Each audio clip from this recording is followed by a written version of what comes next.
Every crime is a wound on the world. We're here to dissect it, layer by layer, to find the truth buried within.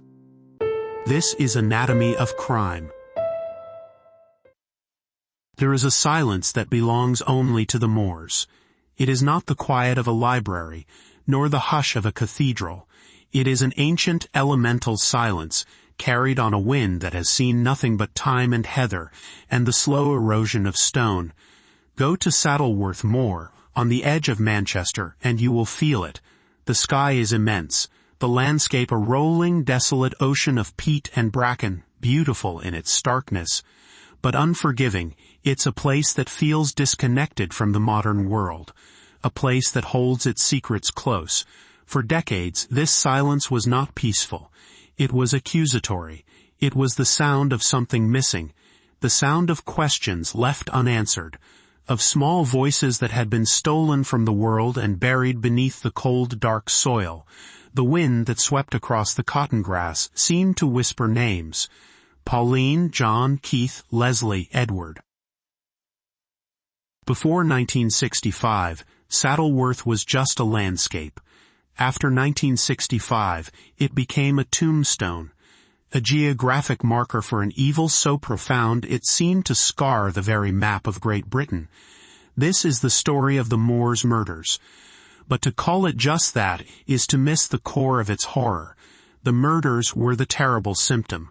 The disease was the partnership that conceived them. This was not the work of a lone, monstrous predator. It was the work of a duet, a chilling symphony of sadism, composed and performed by two people, Brady and Myra Hindley. Their names are now inseparable, fused together in the public consciousness like a toxic chemical compound. They became the boogeyman and bogeywoman of a generation, their faces staring out from newspapers, a study in blank suburban horror. But how does such a thing happen? How does a quiet typist from a working-class family become the accomplice to a child murderer, the bait in a deadly trap? How does a clerk with delusions of grandeur find the perfect partner to help him translate his vilest fantasies into reality? This is the central question that haunts this case. It is not just about what they did, but how they became capable of doing it, together. Today, we will not simply recount the grim timeline of their crimes. We will dissect the very tissue of their relationship. We will explore the anatomy of a sadistic partnership. We will examine the psychological alchemy that occurred when his psychopathy met her malleability, when his monstrous ideology found its willing disciple. This is a story about control, codependency, and the terrifying power of a shared psychosis, a folie deux, that left 5 children dead and a nation forever changed. To understand the Moors murders, we must first understand the two people who stood at its dark heart, beginning with the architect of the nightmare, a man born Ian Stewart. He was a product of the Glasgow Gorbals, one of the most notorious slums in Europe. Born on January 2, 1938, his beginnings were marked by abandonment. He was the illegitimate son of a tea-room waitress, Peggy Stewart, who was unable to care for him. Within months, he was given over to the care of a local couple, Mary and John Sloan, who raised him in their crowded tenement flat. This was a world of poverty, street gangs, and casual violence. From a young age, Ian was an outsider looking in. He was intelligent, a voracious reader, but possessed a cold, detached cruelty that unsettled those around him. Neighbors would later recall him torturing animals, a classic triad warning sign of a budding psychopath. He would tie cats in sacks and set them on fire, a terrifying prelude to the lack of empathy that would define his life. His inner world was a fortress built from the books he consumed. But he wasn't reading boyhood adventures. He was drawn to the darkest corners of the library, immersing himself in tales of torture, Nazism, and the occult. He read Mein Kampf, the writings of the Marquis de Sade and Nietzsche, dangerously misinterpreting the concept of the Übermensch, the Superman, as a personal license to operate outside the bounds of conventional morality. He came to see himself as one of these supermen, a superior being, unbound by the petty rules that governed the herd-like masses. Compassion was weakness. Power was everything. This philosophy became the central pillar of his identity, a justification for the contempt he felt for the world around him. His teenage years were a spiral of petty crime. He was arrested for housebreaking and theft, eventually landing in Borstal, a type of youth detention center. It was there his behavior grew more strange and calculated. He read voraciously and manipulated the system, feigning contrition to earn an early release. Upon his release at the age of 20, he was sent to live with his biological mother, Peggy, and her new husband, Patrick Brady, in Manchester. He took his stepfather's surname, becoming Ian Brady. But a change of name and location did nothing to alter the warped architecture of his mind. He was a powder keg of sadistic fantasy, a man who believed himself to be a god-in-waiting, walking among insects. All he needed was a spark. He found that spark in a stockroom at a chemical distribution firm called Millward's Merchandising. Her name was Myra Hindley. To understand Myra Hindley is to confront a far more unsettling question than the one posed by Ian Brady. Brady was, by most clinical definitions, a psychopath from an early age. His pathology seems almost innate. Hindley, on the other hand, was different. On the surface, she was unremarkable. Born in 1942 and raised in Gorton, a working-class suburb of Manchester, she was a product of her environment.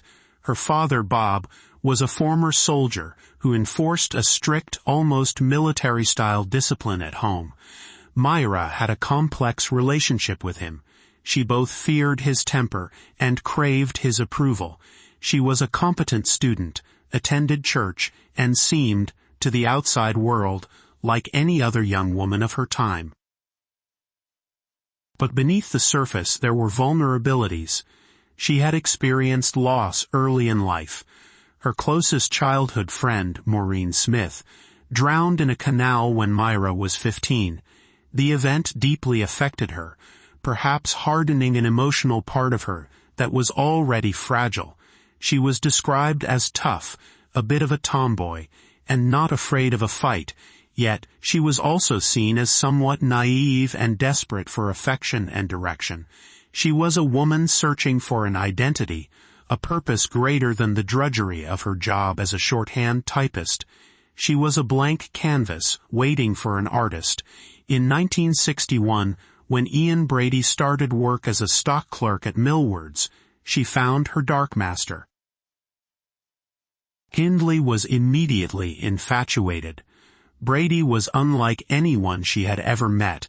He was aloof, intelligent, and disdainful of the office chatter and social norms. He carried an air of mystery and superiority that she found magnetic. She pursued him relentlessly, a fact often overlooked in later narratives that paint her solely as his victim. She would offer him lifts home, trying to break through his cold exterior. For his part, Brady initially showed little interest. He saw her, like everyone else, with contempt. But slowly, he began to recognize her potential. He saw her devotion, her insecurity, and her yearning for something more. He saw in her not a partner to love, but a tool to be shaped, a disciple to be indoctrinated. The process of her transformation was methodical, a masterclass in psychological manipulation. It began with books. He became her tutor, her guide into the nihilistic abyss that he called home. He gave her his library of horrors, books detailing Nazi atrocities, volumes on torture and sadism, philosophical texts he had twisted to fit his own worldview. He was testing her, pushing her boundaries, gauging her capacity for darkness. She, eager to please him, eager to be seen as his intellectual equal, consumed it all. She wanted to enter his world, and he held the only key. The indoctrination went beyond literature. He began to control every aspect of her life. He criticized her clothes, her makeup, her personality. He told her that emotion was a weakness, that love was a bourgeois illusion. To earn his approval, she had to shed her old self. And she did. She famously bleached her hair a startling peroxide blonde, an attempt to emulate an idealized Aryan woman he admired, like Irma Grese, a notorious female SS guard at Auschwitz known as the hyena of Auschwitz. Her face, once soft, hardened into a cold, almost metallic mask. She bought a gun. She learned to shoot. She isolated herself from her family and old friends, who were bewildered by her transformation. The Myra they knew was disappearing, replaced by a cold, arrogant woman who spoke Brady's language of contempt and superiority. She had become his creation. Their relationship was not a romance in any conventional sense. It was a pact, a fusion of two pathologies. He gave her a sense of purpose and an escape from her mundane life. She gave him absolute loyalty and, crucially, a public-facing normality that he could never achieve on his own. Together, they formed a self-contained universe, governed by their own twisted morality. In their minds, they were the supermen, the exceptions. The world outside was filled with inferior beings, grubby little animals, as Brady would call them, whose lives were meaningless. It was only a matter of time before they decided to put their philosophy into practice. Their shared fantasy of power and murder was about to spill over into the real world, and their first target was a 16-year-old girl named Pauline Reed. The 12th of July, 1963. It was a cool evening in Gorton. Pauline Reed, a pretty teenager with a bright future, was getting ready to go to a dance at the local railway club. She was excited. She put on her new party dress, a stylish black and white gingham number with a red belt. She told her mother she would be back by 10. She never came home. On her way to the club, a car pulled up alongside her. Inside were Brady and Myra Hindley. Hindley, with her reassuring female presence, would have been the one to speak to her, to offer her a lift, to lull her into a false sense of security. It was the first time they deployed the tactic that would become their signature. Hindley was the bait, the friendly face that masked the monstrous intent lurking beside her. What happened to Pauline Reed remained a mystery for over 2 decades. Her disappearance was a tragedy, but at the time, no one suspected it was the opening act of one of Britain's most horrific killing sprees. In the warped world of Brady and Hindley, the murder was a success. They had crossed the ultimate line and gotten away with it. The act solidified their bond, a shared secret of immense gravity. They had proven their philosophy to themselves. They were superior, above the law, masters of life and death. For Brady, it was the ultimate consummation of his sadistic fantasies. For Hindley, it was the final, irrevocable step in her transformation. There was no going back. For nearly a year, they lay dormant, savoring their secret. They continued their lives, working at Millwards, appearing to all as a normal, if slightly odd couple. But the urge, once acted upon, is a difficult thing to suppress. The monster needed to be fed. On the 23rd of November, 1963, 12-year-old John Kilbride was at a market in Ashton-under-Lyne. He was a bright, friendly boy, known for being helpful and a little naive. He was earning some pocket money, helping a stallholder. He had a shilling, and he was excited to spend it at the cinema later. As he was leaving the market, Brady and Hindley spotted him. Once again, they pulled up in their car. Hindley likely called him over, asking for help with some bags or directions. It was a simple, devastatingly effective ruse. John, eager to be helpful, would have seen no danger in a woman asking for assistance. He got into the car. He, too, was taken to the moors. The details of his murder, like Pauline's, were known only to the two people who committed it. But this time they did something different. Brady, obsessed with documenting his transgressions, took photographs. He photographed Hindley on the moors, standing near the spot where they had just buried a child. These were not just pictures, they were trophies. They were proof of their power, mementos of their secret life. The desolate landscape of Saddleworth Moor was becoming their personal graveyard, a canvas for their depravity. John Kilbride's disappearance sent a fresh wave of panic through the communities around Manchester. 2 children had now vanished without a trace. The police were baffled. There were no leads, no witnesses, no bodies. It was as if the children had been plucked from the earth by ghosts. The ghosts, meanwhile, were driving back to their small council house in Gorton, their terrible secret held between them, binding them ever closer. The partnership was now fully functional, a well-oiled machine of death. Brady was the strategist, the ideologue. Hindley was the operative, the social engineer who made the abductions possible. It is a critical point that is often debated. Was Hindley a brainwashed victim or a willing participant? The evidence overwhelmingly points to the latter. She was not a passive passenger. She was in the driver's seat, both literally and figuratively. She drove the car. She chose some of the victims. She lured them in. Without Myra Hindley, it is highly unlikely Ian Brady could have carried out this specific series of crimes. A lone man trying to lure a child into a car is immediately suspicious. A couple, a woman asking for help, is not. She was the key that unlocked the children's trust, a trust she then betrayed in the most absolute way imaginable. Their arrogance grew with each success. On June 16, 1964, 12-year-old Keith Bennett vanished.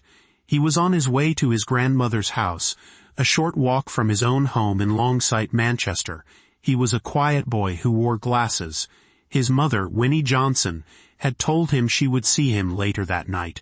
It was the last time she ever saw him. Brady and Hindley had spotted him, another victim of opportunity. The pattern was the same. The car, the friendly offer from Hindley, the short drive to the moors, and then the end. Keith Bennett's disappearance would come to define the long, agonizing aftermath of this case. His body, unlike the others that were eventually found, was never recovered. He became the lost boy of the moors, his grave a secret that Ian Brady would hoard with sadistic glee for the next half a century, a final act of psychological torture against a family that refused to give up hope. For Winnie Johnson, the moors became a place of pilgrimage and pain, a vast, empty expanse where she would search for her son's remains until her own death, never finding the peace of a proper burial. 6 months after they murdered Keith Bennett, on Boxing Day of 1964, Brady and Hindley escalated their depravity to a new, chilling level. Their victim was 10-year-old Leslie Ann Downey. She was at a fairground near her home in Ancoats. It was a day of celebration, the streets filled with families and children. Leslie Ann, a small girl with blonde hair, somehow became separated from the group she was with. Brady and Hindley found her. They offered her a lift home. This time, they didn't drive straight to the moors. They took her back to their house at 16 Wardlebrook Avenue. What happened in that small, unremarkable council house represents the deepest circle of their private hell. For the first time, they recorded their crime.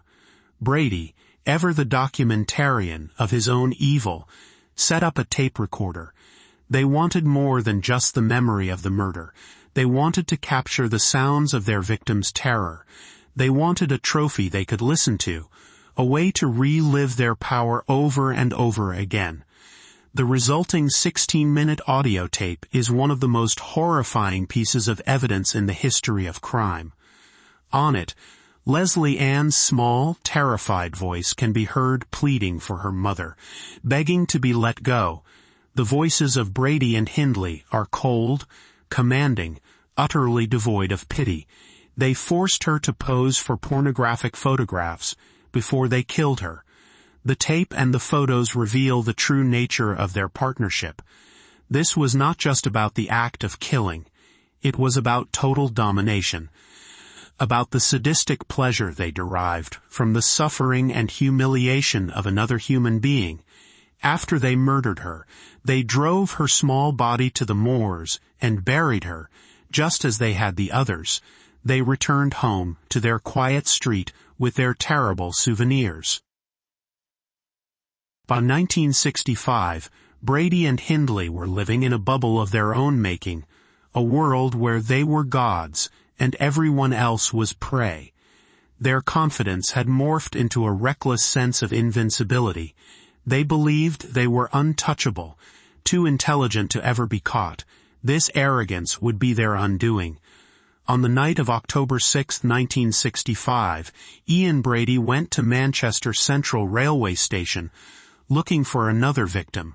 He found 17-year-old Edward Evans, an apprentice engineer.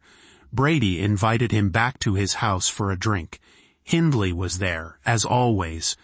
But that night, there was a third person present, a decision that would shatter their secret world. That person was David Smith. David Smith was just 17 years old himself. He was married to Myra Hindley's younger sister, Maureen. He looked up to Brady, who he saw as a sophisticated, intelligent figure. Brady had tried to indoctrinate Smith, just as he had Hindley, feeding him his nihilistic philosophies. But Smith was not Myra Hindley. He was impressionable, but he had a moral core that Brady had fatally misjudged. That night, Hindley sent Maureen out on an errand, and then she and Brady dispatched David Smith to a local pub, telling him to come back to the house later. When Smith returned to 16 Wardlebrook Avenue around midnight, he walked into a waking nightmare. He entered the living room to find Ian Brady standing over the body of Edward Evans, who was lying on the floor. Brady had just struck the teenager repeatedly with the blunt end of a hatchet. Evans was groaning, his head a mess of blood. Brady, in a chilling display of sadism, handed a length of electrical cord to Smith and told him to finish the job. He wanted to make Smith an accomplice, to bind him to their secret with the blood of their victim. Smith was frozen in horror. He watched as Brady finished murdering Edward Evans, strangling him with the cord. The act was brutal, frenzied, and stripped of any of the cold calculation of their previous crimes. It was messy, and it had a witness. After the murder, Brady and Hindley, in a state of high excitement, tried to normalize the situation. They wrapped Edward's body in plastic sheeting and carried it to a spare bedroom. They cleaned up the blood. Brady then calmly sat down and spoke to a terrified David Smith, telling him that this was the messiest killing yet, and describing it as the culmination of a project. He was boasting. He believed he had successfully drawn Smith into his world. He could not have been more wrong. David Smith played along, feigning composure, terrified that he would be their next victim. He made his excuses and left the house, promising to return the next day to help them dispose of the body. He ran home to his wife, Maureen, in a state of utter panic. He was incoherent with terror, but he managed to choke out the words, "He's killed someone. There's a body in the house." At 6 a.m., shaking and terrified, David Smith picked up the phone and called the police. The call from David Smith was the first crack in the wall of silence that had surrounded the disappearances for 2.5 years. Detective Chief Superintendent Arthur Benfield was the officer who took charge. Initially, he was skeptical. Smith's story was wild, almost unbelievable. a hatchet murder in a quiet suburban council house. It sounded like something from a pulp novel. But Smith was visibly terrified, and his story, though horrific, was consistent. Benfield decided he had to check it out. He dispatched officers to 16 Wardlebrook Avenue. When the police arrived, Myra Hindley answered the door. She was calm, composed, denying that anything was wrong. Brady was still in bed. The officers searched the house. In the spare bedroom, they found it. The body of Edward Evans, wrapped in plastic, just as David Smith had described. Ian Brady was arrested on the spot. Hindley, astonishingly, was not immediately taken into custody. She maintained her innocence, portraying herself as another victim of Brady's manipulations, someone who was terrified of him. For a short time, the police believed her. They saw a quiet, frightened young woman, not a sadistic killer. It was a testament to the effectiveness of the mask she had spent years perfecting. Brady's arrest was just the beginning. The police knew they had a murder, but they had no idea they had stumbled upon a pair of serial killers. The breakthrough came from a small, seemingly insignificant detail. While searching Brady's belongings, detectives found a left luggage ticket for Manchester Central Station. They retrieved the 2 suitcases it corresponded to. What they found inside blew the case wide open. The suitcases were a murderer's archive.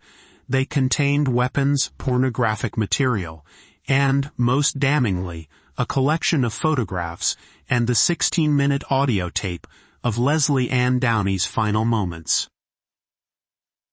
The discovery of the tape was a moment of pure horror for the investigators. They listened in stunned silence to the terrified pleas of a 10-year-old girl. On the tape, they could also clearly hear the voice of Myra Hindley, cold and cruel, telling the child to shut up. Any notion of Hindley as an innocent, coerced victim was instantly shattered. She was not just present. She was an active, willing participant in the torture. The photographs were equally incriminating. They showed a naked and bound Leslie Ann Downey in pornographic poses. And then there were the other pictures, dozens of them, taken on Saddleworth moor. The police noticed a recurring figure in the photos, Myra Hindley, posing with her dog, looking for all the world like a tourist on a day out. But the bleak, featureless landscape seemed an odd choice for a holiday album. An expert from the Royal Air Force's Aerial Reconnaissance Unit was brought in to examine the photos. He painstakingly analyzed the topography in the backgrounds, trying to pinpoint the exact locations where they were taken. It was a monumental task, like finding a needle in a vast, desolate haystack. But he succeeded. He identified several locations on the moor. Police began to dig. On October 10th, 4 days after Brady's arrest, a search party made a grim discovery. A police officer noticed a small patch of earth that seemed to have been recently disturbed. They dug down, and just a few feet beneath the surface, they found the partially decomposed body of a young girl. It was Leslie Ann Downey. A few days later, guided by another of the photographs, they found a second body. It was John Kilbride. The press descended on Saddleworth moor, and the full horrifying scope of the case was revealed to a shocked and disgusted public. Brady and Hindley were not just murderers, they were the moor's murderers. The trial of Ian Brady and Myra Hindley began in April 1966 at Chester Assizes. It was a media sensation. The trial of the century. The public was both horrified and fascinated by the couple at the center of it all. Brady, with his arrogant sneer and intellectual pretensions, played the part of the defiant Superman. He showed no remorse, only contempt for the proceedings. Hindley, with her bleached blonde hair and cold, impassive expression, became the most hated woman in Britain. The public could not comprehend how a woman could be involved in such crimes against children. Her image was splashed across every newspaper, her face a symbol of unnatural, monstrous femininity. She was dubbed the evilest woman in Britain. The evidence against them was overwhelming. The centerpiece of the prosecution's case was the audio tape of Leslie Ann Downey. The jury listened to it in a specially soundproofed room. The sounds of the little girl's pleas reduced hardened court officials and journalists to tears. It was undeniable proof of the couple's sadism. David Smith was the prosecution's star witness. He bravely took the stand and recounted the night of Edward Evans's murder in chilling detail, withstanding days of grueling cross-examination. The photographs from the moor provided the crucial link to the other bodies, turning a single murder trial into a serial killer case. Throughout the trial, both Brady and Hindley denied everything. Brady claimed Evans's death was the result of a fight. Hindley stuck to her story that she was an innocent bystander, terrified into silence by Brady. But the evidence told a different story. The tape, the photos, her calm demeanor when luring children, it all pointed to her deep complicity. On May 6, 1966, after a 2-week trial, the jury delivered its verdict. Ian Brady was found guilty of the murders of Edward Evans, Leslie Ann Downey, and John Kilbride. He was sentenced to 3 concurrent life sentences. Myra Hindley was found guilty of murdering Leslie Ann Downey and Edward Evans, and of being an accessory to the murder of John Kilbride. She was sentenced to 2 concurrent life sentences. At the time, the murders of Pauline Reed and Keith Bennett could not be proven, and they were not charged with those crimes. The judge, in his sentencing, recommended they should never be released, stating that they were really wicked people. The courtroom doors closed, and they were sent to begin a lifetime behind bars. But for the families of their victims, and for the nation they had terrorized, the story was far from over. The conviction of Brady and Hindley did not bring an end to the horror. It simply moved it from the moors to the prison system, where their sadistic partnership continued to cast a long, dark shadow. For decades, they were incarcerated, but they were not silenced. They embarked on a long, manipulative game with the authorities, the media, and, most cruelly, the families of the victims they had left behind. They controlled the one thing everyone wanted, the location of the remaining bodies. For 20 years, they denied any involvement in the disappearances of Pauline Reed and Keith Bennett. They maintained their innocence, playing the roles of misunderstood outcasts. Then, in 1985, in a series of shocking confessions, both Brady and Hindley finally admitted to the other 2 murders. Why the change of heart? It was likely a calculated move, another play in their endless game of power and control. Hindley was beginning a long campaign for her own parole, and a confession, she may have thought, could be spun as a sign of remorse and rehabilitation. Brady, ever the narcissist, likely saw it as an opportunity to regain the spotlight and exert his influence once more. Their confessions triggered a new, intensive police search of Saddleworth Moor. This time, Brady was taken back to the moor himself, an act that was heavily criticized. He was flown in by helicopter, walking the bleak landscape in handcuffs, ostensibly to help the police find the graves. But it was a performance. He seemed to relish the attention, playing the part of the criminal mastermind, leading police on a wild goose chase, toying with their hopes. He was asserting his power one last time over the landscape that he had made his own. Hindley, too, was taken to the moor. Her involvement proved more fruitful.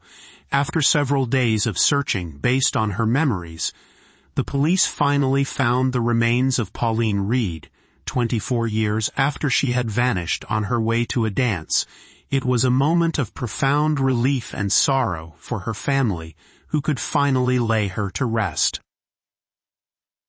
But one victim remained lost. Keith Bennett.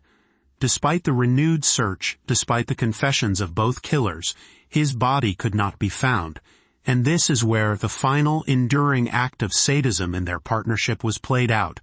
Myra Hindley's cooperation was inconsistent and, many believe, deliberately misleading. Ian Brady, however, was overtly cruel. He knew where Keith was buried. He had the map in his head, and he refused to share it. For the next 3 decades, until his death in 2017, he held that information hostage. He toyed with Keith's mother, Winnie Johnson, sending cryptic letters, hinting that he might one day reveal the location, but never doing so. He derived a sick, final pleasure from her unending torment. It was the ultimate expression of his philosophy. The power of life and death extended into a power over peace and closure. Winnie Johnson died in 2012 without ever finding her son. The silence of the moors still holds the secret of Keith Bennett's final resting place. Myra Hindley died in prison in 2002 after numerous failed appeals for release. She spent her final decades trying to rewrite her own narrative, to portray herself as a reformed woman who had been under the spell of a monster. But few were convinced. The memory of her voice on that terrible tape, and the knowledge of her active role in luring children to their deaths, was impossible to erase. Ian Brady died in a secure hospital in 2017, unrepentant to the last. He remained a manipulative and narcissistic figure, writing letters, playing mind games, and ensuring that the one secret he still held would die with him. So we return to our central question. What was the anatomy of this uniquely horrific partnership? It was not simply a case of a master and a slave. It was a symbiotic fusion of 2 distinct but complementary pathologies. Ian Brady was the engine of the enterprise. He was a pure psychopath, driven by sadistic fantasy and a nihilistic ideology that dehumanized his victims. He possessed the will to kill, but he lacked the social skills to get close to his chosen prey. He was a predator who needed a lure. Myra Hindley was that lure. She was not a psychopath in the same way Brady was. Her pathology was rooted in a profound codependency and a desperate need for identity. She was a blank slate upon which Brady could write his dark gospel. He offered her an escape from a life she found mundane, and in return, she offered him absolute devotion. But to say she was merely brainwashed is to diminish her own agency. She made a choice. She embraced his ideology. She became an enthusiastic and essential participant. She was the one who smiled at the children, who spoke to them, who made the car seem safe. She was the human face on their inhuman enterprise. Together they created what psychiatrists call a folie à deux, a shared madness. They built a private world with its own rules, its own morality, its own rituals of trophy-taking and documentation. In this world, they were not pathetic, alienated figures. They were gods. Their crimes reinforced their bond and validated their worldview. He could not have done it without her, and she would not have done it without him. He provided the monstrous ideology. She provided the terrifyingly normal facade that made it all possible. Their partnership was a perfect storm of sadism and submission, a malignant synergy that created something far more destructive than the sum of its parts. The legacy of the Moor's murders is etched into the British psyche. It marked a kind of end of innocence, shattering the post-war belief that children were safe on their own streets. But its most enduring legacy is the desolate silence of Saddleworth Moor and the one small boy who remains lost there. The wind still blows over the peat and the heather, and it still whispers his name.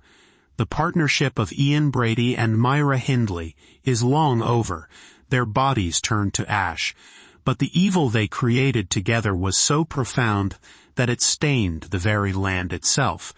The most terrifying monsters are not always the ones who act alone. They are the ones who find a fellow traveler in the darkness, and in doing so, convince each other that the darkness is light. This has been Anatomy of Crime, where the truth is never simple, but always worth seeking.